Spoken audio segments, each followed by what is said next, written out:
Hello friends, स्वागत आपका मेरे इस यूट्यूब चैनल पर स्टडी विद निशा। आज हम करेंगे 12th क्लास की पॉलिटिकल साइंस और पॉलिटिकल साइंस का चैप्टर हमारा ये 6 चल रहा है। चैप्टर 6 का पार्ट 3 है ये। इससे पहले पार्ट 1 और 2 की वीडियो जो अपलोड कर दी है। अगर आपने वो नहीं देखी है तो प्लीज जाके वो देख लीजिए, जिससे आपको आगे के जो ये पार्ट है, पार्ट 3 और 4 है, ये क्लियर हो जाए आपको। ठीक है, तो देखिए जो हमारा पार्ट 2 था उसमें सबसे लास्ट टॉपिक था हमारा आपातकाल के परिणाम। अब हम उससे आगे का पढ़ेंगे पार्ट 3 में। पार्ट 3 में है आपातकाल के विवाद। ठीक है, तो हम आगे का जानेंगे कि क्या है। जो पार्ट 2 है वो पूरा का पूरा आपातकाल पे है कि कैसे लगाया गया, क्यों लगाया गया, क्या रीजन था, क्या नहीं था, सब कुछ क्लियर किया हुआ उसमें मैंने। तो आप पहले पार्ट 1 और 2 देखिए, फिर पार्ट 3 देखिए। ठीक है, तो चलिए स्टार्ट करते हैं। तो देखिए टॉपिक हमारा है आपातकाल के विवाद। देखिए भारत की राजनीति में आपातकाल एक बहुत विवादित प्रकरण है। जी हाँ, आगे देखिए। ऐसा इसलिए क्योंकि देखिए आपातकाल क्या जरूरी था, मतलब पूछ रहे हैं कि क्या आपातकाल जरूरी था। तो इसका आंसर है या तो हाँ आपातकाल जरूरी था, और नहीं भी, आपातकाल इतना भी जरूरी नहीं था कि हमें आपातकाल लगाना पड़े। ठीक है, देखिए इसके बारे में आगे अच्छे से है। आपातकाल के द्वारा लोकतंत्र को नुकसान हुआ, जो लोकतंत्र वगैरह थी उसको नुकसान हुआ ये आपातकाल लगाने के कारण। ठीक है, आगे देखिए। आपातकाल के दौरान बहुत अत्याचार भी हुए। बाद में इसकी जांच के लिए शाह जांच आयोग बनवाया गया। ठीक है, जनता पार्टी ने बनवाया था ये। देखिए ब्रैकेट में मैंने ये जनता पार्टी लिखा है ना, तो इसका मतलब ये है कि बाद में इसकी जांच के लिए शाह जांच आयोग बनवाया गया था। और ये शाह जांच आयोग किसने बनवाया था भाई? जनता पार्टी ने। ये ऐसे क्वेश्चन 1 नंबर में आ सकते हैं, तो आप ध्यान रखिएगा। ऐसे पूछ सकते हैं कि जो ये शाह जांच आयोग है ये किस पार्टी ने बनवाया था, तो हमें याद होना चाहिए कि ये जनता पार्टी ने बनवाया था। ठीक है, तो चलिए आगे देखिए। क्या आपातकाल जरूरी था? क्वेश्चन मार्क है। तो चलिए देखते हैं। इस पे मैंने IM लिखा हुआ है, इंपॉर्टेंट है, ध्यान से सुनिएगा, देखिएगा, अपनी कॉपी में नोट डाउन कीजिएगा। ठीक है, एग्जाम में जरूर आते हैं ये। आपातकाल से रिलेटेड 6 नंबर का क्वेश्चन आता है भाई एग्जाम में। तो चलिए देखते हैं। देखिए संविधान में बड़े सादे ढंग से कह दिया था कि अंदरूनी गड़बड़ी के कारण आपातकाल लगाया जाएगा। मतलब कि हमारे जो संविधान है, हमारा जो संविधान है उसमें बहुत सिंपल तरीके से हमें ये बता दिया गया था कि अगर आपातकाल लगेगा ना तो वो अंदरूनी गड़बड़ी के कारण लगाया जाएगा। ठीक है, आगे देखिए। क्या यह कारण काफी था आपातकाल लगाने के लिए? देखिए सरकार का कहना था कि भारत में लोकतंत्र है और इसके अनुकूल विपक्षी दल को चाहिए। ठीक है, कि वह चुनी हुई सरकार को अपनी नीतियों के अनुसार शासन चलाने दे। विपक्षी पार्टियों के द्वारा चल रही है बात की देखिए सरकार ने ऐसा कहा था कि भारत में लोकतंत्र तो है और इसके अनुकूल जो विपक्षी दल है ना, विपक्षी पार्टियां, वो चाहती थी कि चुनी हुई सरकार को अपनी नीतियों के अनुसार शासन चलाने दे। ऐसा चाहती थी जो ये विपक्षी पार्टी थी। आगे देखिए। सरकार का कहना था कि बार बार धरना प्रदर्शन, सामूहिक कार्यवाही लोकतंत्र के लिए ठीक नहीं होता। ऐसे में प्रशासन का ध्यान विकास कामों से तंग होता था। आगे देखिए।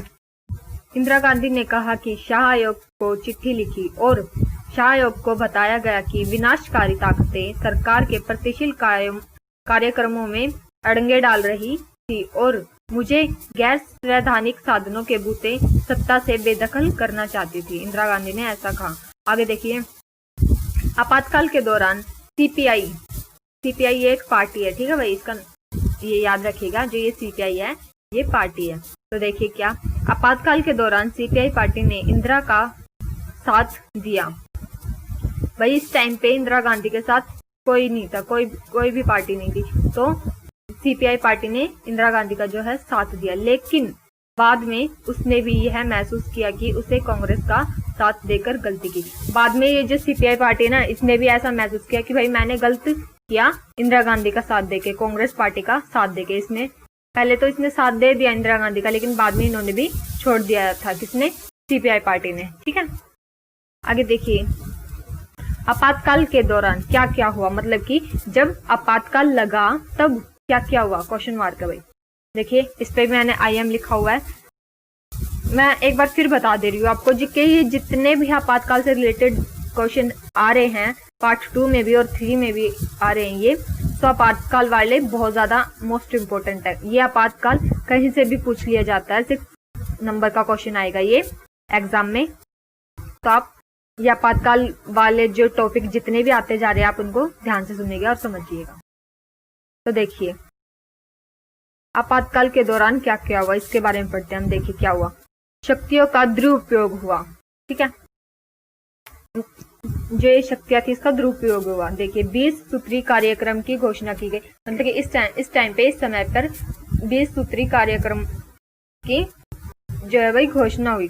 अब वो क्या किया देखिए, सबसे पहला भूमि सुधार इस पर, दूसरा है भू पुनर्वितरण इस पे, ठीक है, तीसरा है खेतीहीर मजदूरों के परिश्रम पर पुनर्विचार, चौथा है प्रबंध में कामगारों की भागीदारी, पांचवा बंधुआ मजदूरी की समाप्ति के, जो ये बंधुआ मजदूर वगैरह होते हैं ना, इस चीज की समाप्ति कर दी जाए। ठीक है, आगे देखिए निवारक नजरबंदी की बहुत आलोचना हुई, 676 नेताओं की गिरफ्तारी हुई। ठीक है, निवारक नजरबंदी की बहुत ज्यादा ये आलोचना हुई और कितने 676 जो ये नेता थी इनकी गिरफ्तारी भी हुई निवारक नजरबंदी। अब ये निवारक जो नजरबंदी है ये क्या होता है, निवारक नजरबंदी का मतलब है कि किसी को शक के दायरे में गिरफ्तार कर, मान लो जैसे कोई एक आदमी है, उस पे हमें शक है कि ये कुछ गलत कर रहा है, तो हम उसे गिरफ्तार कर लेंगे। गिरफ्तार सिर्फ इसलिए करेंगे क्योंकि हमें उस पर शक है, ताकि वो आगे कुछ गलत ना करे, इसलिए इसे निवारक नजरबंदी कहते हैं। ठीक है, शक के दायरे में अगर हमें किसी पे शक है तो ऐसा। ठीक है, आगे देखिए, ताकि वो आगे जाके कुछ गलत ना करे। आगे देखिए शाह आयोग के अनुसार 1,11,000 लोगों को गिरफ्तार किया। जो ये शाह आयोग बनवाया गया था इसके अनुसार, ठीक है भाई, 1,11,000 जो हैं लोग, इनको गिरफ्तार किया गया। ठीक है, प्रेस पर पाबंदी लगाई गई। आगे देखिए अखबार दफ्तर की बिजली काटने के आदेश LG दफ्तर से आए थे। जो ये अखबार दफ्तर की जो ये बिजली काटी गई थी, बिजली क्यों काटी गई थी भाई अखबार दफ्तर की, ताकि वो अखबार वगैरह ना छापे। ठीक है, उसको काटने की परमिशन आई थी, कहाँ से आई थी भाई, LG दफ्तर से आई थी। उन्होंने ये परमिशन दी थी कि बिजली जो ये अखबार दफ्तर है इसकी बिजली काट दी जाए। और LG दफ्तर से कब आई थी, देखिए तारीख है 26 जून 1975 को 2 बजे रात को। ठीक है, मौखिक आदेश मिले थे, LG दफ्तर से आई थी भाई ये परमिशन की 26 जून 1975 को अखबार दफ्तर की जो है बिजली काट दी जाए, और रात के 2 बजे मौखिक आदेश मिलने पर काट दी गई। मौखिक आदेश का मतलब तो आप समझते ही हैं। ठीक है, आगे देखिए संजय गांधी किसी अधिकारी पद पर न होते हुए भी उन्होंने प्रशासन में प्रभाव डाला।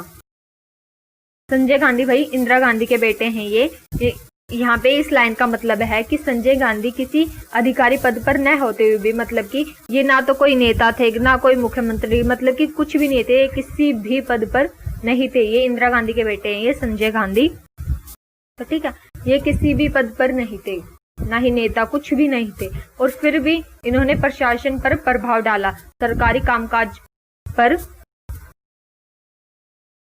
सरकारी जो कामकाज हैं उन पर उनमें दखल दिया। ठीक है, आगे देखिए आपातकाल के दौरान पुलिस रियासत में मौत और यातनाएं की घटना घटी। ठीक है, आपातकाल के दौरान पुलिस हिरासत में मौत और यातनाएं की घटना घटी। ठीक है, आगे देखिए आपातकाल के सबक, इसके बारे में पढ़ेंगे हम आपातकाल के सबक। तो देखिए आपातकाल के दौरान देश लोकतांत्रिक नहीं रहा। ठीक है, कि आपातकाल के दौरान जो देश है वो लोकतांत्रिक नहीं रहा, पर थोड़े दिन में सब लोकतांत्रिक ढंग से चलने लगा। जब आपातकाल लगा था तो देश में ऐसी स्थिति आई थी कि ना भाई सब कुछ जो भी था वो लोकतांत्रिक से नहीं चल रहा था। ठीक है, लेकिन बाद में धीरे धीरे सब कुछ से वैसा ही हो गया जैसा कि पहले था। ठीक है, लोकतांत्रिक ढंग से चलने लगा था। आगे देखें, इससे एक बात यह साबित होती है कि भारत में लोकतंत्र को विदा कर पाना कठिन है। जी हाँ, इससे यह बात पता चलती है कि जो हमारे भारत में ये लोकतांत्रिक है नहीं, लोकतांत्रिक व्यवस्था, इसको विदा कर पाना मुश्किल है, मतलब इसको दूर कर पाना मुश्किल है। ठीक है, आगे देखिए एक मुख्य बात यह है कि क्या देखते हैं, अब अंदरूनी गड़बड़ी के कारण आपातकाल नहीं लगाया जा सकता। अब सशस्त्र विद्रोह की स्थिति में ही आपातकाल लगाया जा सकता है। मतलब कि जी हाँ, देखिए बहुत सही बात है कि अब क्या हुआ कि अंदरूनी गड़बड़ी के कारण आपातकाल जो है नहीं लगाया जाएगा। अगर आपातकाल लगाया जाएगा तो सशस्त्र विद्रोह की स्थिति में लगाया जाएगा। मतलब कि अगर जैसे हमारे देश पर किसी दूसरे देश ने हमला वगैरह कर दिया, मतलब कि लड़ाई वगैरह मारकाट जो है शुरू हो गई, तब ऐसे ये आपातकाल लगाया जाएगा, अदरवाइज नहीं लगाया जाएगा आपातकाल। ठीक है, जैसे कि दूसरे किसी देश ने हम आक्रमण वगैरह जो है वो कर दिया, तब आपातकाल की स्थिति मतलब आपातकाल लगाया जा सकता है। ठीक है, आगे देखिए आपातकाल से हर नागरिक अपने अधिकारों के प्रति सचेत हो गया। मतलब कि जब आपातकाल लगाना तो हर एक नागरिक अपनी जो अपने खुद के अधिकार हैं किसी नागरिक के, तो वो उससे सचेत हो गया। आगे देखिए आपातकाल के बाद अदालतों ने व्यक्ति के नागरिक अधिकारों की रक्षा में सक्रिय भूमिका निभाई। जी हाँ, आगे देखिए आपातकाल के समय पुलिस और प्रशासन को शासक दल के दबाव में काम करना पड़ा। भाई वो तो बहुत सिंपल सी बात है कि जब आपातकाल लगेगा इतना बड़ा, तो जो पुलिस और प्रशासन वगैरह जो भी कुछ है तो उनको काम वगैरह करना पड़ेगा इनके दबाव में आकर। ठीक है, आगे देखिए आपातकाल के बाद की राजनीति। हमने आपातकाल तक पढ़ा, आपातकाल लगा क्यों नहीं, सब कुछ पढ़ा, लेकिन आपातकाल के बाद की राजनीति के आपातकाल लगने के बाद कैसे क्या हुआ राजनीति में। ठीक है, उसमें पढ़ेंगे 1977 के चुनाव। ठीक है, इस बारे में हम पढ़ेंगे अब आगे। तो देखिए आपातकाल के बाद लोकसभा चुनाव की घोषणा हो गई। जी हाँ, आपातकाल के बाद लोकसभा जो चुनाव है इसकी घोषणा हो गई। विपक्षियों ने लोकतंत्र बचाओ का नारा दिया। मतलब कि जो ये विपक्षी पार्टियां थी, इन्होंने क्या कि लोकतंत्र बचाओ इसका नारा दिया। ठीक है, आगे देखिए विपक्ष को चुनाव की तैयारी के लिए बहुत कम समय मिला। जो ये विपक्षी नेता थे इनको क्या भाई कि चुनाव करने की तैयारी के लिए कम समय मिला। क्यों मिला? क्योंकि जितने भी ये विपक्षी वाले नेता थे वो गिरफ्तार हो गए थे। हमने अभी ऊपर पढ़ा था अंदरूनी गड़बड़ी के कारण, आपको याद आ रहा होगा ना, तो वो गिरफ्तार हो गए थे। तो अभी थोड़े बहुत ही नेता वगैरह जो हैं विपक्षी में पार्टी में बचे होंगे, तो उनको चुनाव की तैयारी करने के लिए बहुत ही कम समय मिला क्योंकि वो बहुत कम थे। ठीक है, आगे देखिए एक बात साफ हो चुकी थी कि जनता सरकार के खिलाफ थी और उसने चुनाव में यह कर दिखाया। मतलब कि जो जनता थी वो सरकार के खिलाफ थी और जब चुनाव वगैरह हुए तब जनता ने ऐसा करके भी दिखा दिया। आगे देखिए जिन सरकारों को जनता ने लोकतंत्र विरोधी माना उसे मतदाता के रूप में भारी दंड दिया गया। मतलब जिस भी सरकार ने जनता को लोकतंत्र विरोधी माना गया ना, उसे मतदाता के रूप में भारी दंड दिया गया। आगे देखिए 1977 का चुनाव, लोकसभा चुनाव, ठीक है, 1977 का लोकसभा चुनाव है ये। इसके बारे में पढ़े, हमने ऊपर ये पढ़ा कि आपातकाल के से आगे की राजनीति, 1977 के चुनाव। अब जो ये चुनाव हुए थे लोकसभा वाले, इस चीज के बारे में हम पढ़ने जा रहे हैं। तो देखिए आपातकाल के समय तथा उससे पहले विपक्षी पार्टी एक साथ हो चुकी थी। मतलब कि आपातकाल के समय, एक तो जब आपातकाल लगा था उस समय, और उससे पहले जो ये विपक्षी पार्टियां थी ना भाई, ये एक साथ हो चुकी थी। मतलब कि इन्होंने अपना खुद का एक ये बना लिया था कि हम सब एक साथ हैं, जितने भी ये विपक्षी पार्टी वाले थे ये एक साथ हो चुकी थी। आगे देखिए चुनाव से पहले इन पार्टियों ने मिलकर अपनी एक पार्टी बनाई, ठीक है। जो अब ये विपक्षी पार्टी वाले एक साथ हुए थे, इन्होंने क्या किया कि आपस में मिलकर अपनी खुद के ही एक पार्टी बना ली, क्या, जनता पार्टी, ठीक है। इन पार्टी ने जेपी नारायण का नेतृत्व स्वीकार कर लिया। जो ये जेपी नारायण है, इनका नेतृत्व स्वीकार कर लिया, ठीक है, इन जनता पार्टी ने, जो ये इन्होंने मिलकर बनाई थी विपक्षियों ने। आगे देखिए कांग्रेस के नेता भी जो आपातकाल के खिलाफ थे वो सब इस पार्टी में जुड़ गए। मतलब कि जो कांग्रेस पार्टी के जो नेता थे ना, और जो आपातकाल के खिलाफ थे, वो भी आकर भाई इन विपक्षियों के साथ मिल गए। जिन्हों विपक्षियों ने जो ये पार्टी बनाई थी जनता पार्टी, इसमें जुड़ गए, ठीक है। आगे देखिए कांग्रेस के कुछ नेताओं ने बाबू जगजीवन राम के साथ मिलकर कांग्रेस फॉर डेमोक्रेसी नामक पार्टी बनाई, ठीक है। कांग्रेस ने क्या किया, मतलब कि कांग्रेस पार्टी के कुछ नेताओं ने बाबू जगजीवन राम के साथ मिलकर एक पार्टी बनाई जिसका नाम है कांग्रेस फॉर डेमोक्रेसी, ठीक है, ये पार्टी बनाई थी। आगे देखिए बाद में ये भी जनता पार्टी में जाके शामिल हो गए थे। इन्होंने अपनी पार्टी बनाई, लेकिन बाद में क्या हुआ, ये भी जाकर उसी पार्टी में शामिल हो गए, विपक्षी पार्टी वालों के साथ शामिल हो गए। जो विपक्षियों ने वो पार्टी बनाई थी जनता पार्टी, अभी हमने ऊपर पढ़ के आए हम, ठीक है, तो ये भी जाकर उसमें शामिल हो गए थे। आगे देखिए 1977 के चुनाव को जनता पार्टी के आपातकाल के ऊपर जनमत संग्रह माना, ठीक है। आगे देखते हैं इस चुनाव प्रचार में शासन के लोकतांत्रिक चरित्र और आपातकाल के दौरान की गई ज्यादतियों पर जोर दिया। जनता पार्टी के बनने के बाद गैर कांग्रेसी वोट एक ही जगह पड़ेगी। तो देखिए ये पार्ट हमारे यहीं पे खत्म होता है, पार्ट 3। इसका बस एक पार्ट हो रहता है, पार्ट 4। तो हमारा ये जो 6 चैप्टर है ये पूरा का पूरा कवर हो जाएगा, पूरा का पूरा कंप्लीट हो जाएगा। हाँ थोड़ा ये जो 6 चैप्टर है ये बड़ा है, पर बस एक पार्ट हो रहता है इसका, पार्ट 4, और वो तो बहुत छोटा ही है। पार्ट 4 जो है हमारा वो छोटा ही है, उसमें हम अपना पूरा चैप्टर कंप्लीट कर लेते हैं। उसके बाद हम अपने 7 चैप्टर की तरफ चलेंगे, ठीक है। आप मुझे कमेंट करके इतना बताइएगा कि आप जो भी मैं आपको करवा रही हूँ क्या वो आपको समझ आता है, ठीक है। वीडियो अच्छी लगी हो तो लाइक एंड कमेंट कर